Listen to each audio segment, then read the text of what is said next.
hukumnya Pak. Terkait dengan orang besar yang dimaksud Bang Kozi tadi, Pak Jokowi di belakangnya, patut diduga. Sekarang begini, kalau kita bilang orang besar, ini kan masih pasangan JK dan Pak Jokowi dan JK, ya kan? Di mana orang besarnya? Pak JK ini adalah wakil presiden. Dan ini sudah adakan semacam, bukan istilah, permohonan maaf. Dia merasa salah. Ya, pada saat itu adalah siptang. Ya kan, makanya dia minta untuk bertemu diselesaikan secara adat gitu loh. Adat NTT yang dipakai ini sebagai kebesaran permohonan maaf dia kepada Pak JK. Baik. Ini ya yang kita dapatkan.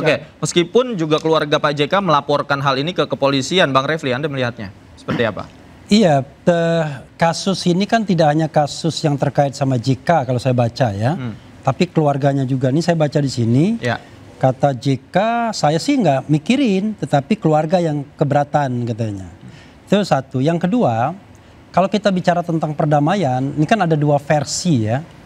JK mengatakan dalam berita yang dimuat di Tempo ini, mengatakan dia tidak pernah bertemu dengan Sylvester. Tapi Andi Azwan tadi menyampaikan foto di depan Wapres. Ya. Nah itu kan perlu konfirmasi lebih lanjut. Mana yang benar sesungguhnya. Siapa yang ngomongnya bohong kan begitu. Ada dua versi nih. Ya, kalau dua versi itu kayak ijazah, dua-duanya nggak mungkin asli ya kan kira-kira begitu.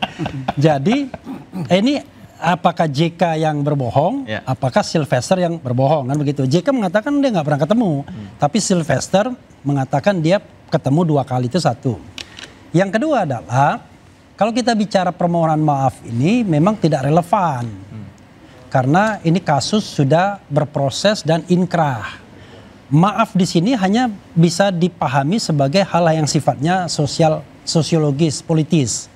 Ya udahlah kita maaf, tapi pengadilan proses tetap jalan. Nah, ketika sudah inkrah seperti ini, memang ya tidak ada cara lain, harus dieksekusi.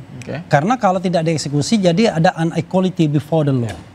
Persoalannya adalah walaupun saya pribadi nggak suka adu-mengadu seperti ini, terus terang saja, makanya vice versa sama terhadap Roy Suryo CS juga saya nggak suka ada pengaduan seperti itu.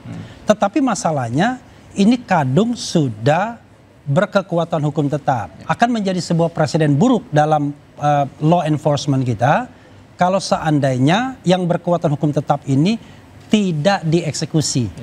Nanti bilang gimana kalau misalnya dieksekusi langsung dikasih amnesti, itu urusan Pak Prabowo, ya kan? It is not my business. Tapi yang paling penting dieksekusi dulu. Dan ini debat eksekusinya sudah berapa hari ini? Padahal tinggal datang atau diambil itu soal lain. Yang penting masuk dulu. Kemudian soal nanti Pak, saya dapat bagian dari amnesti dong. Saya juga minta garasi, itu soal lain. Analisa Anda apa yang terjadi sampai hari-hari ini? Begini. Ini hypothetical ya sifatnya. Kira-kira siapa sih yang lebih besar dari Jaksa Agung? Kan ini masalahnya adalah konon Jaksa Agung sudah memerintahkan melalui Kapus Penkum. Artinya kan juru bicara Kejaksaan Agung dong. Berarti Jaksa Agung kan yang perintahkan. Tapi kok bisa Kejari, Kejaksaan Negeri Jakarta Selatan tidak melaksanakan perintah eksekusi tersebut? Berarti kan ada keraguan.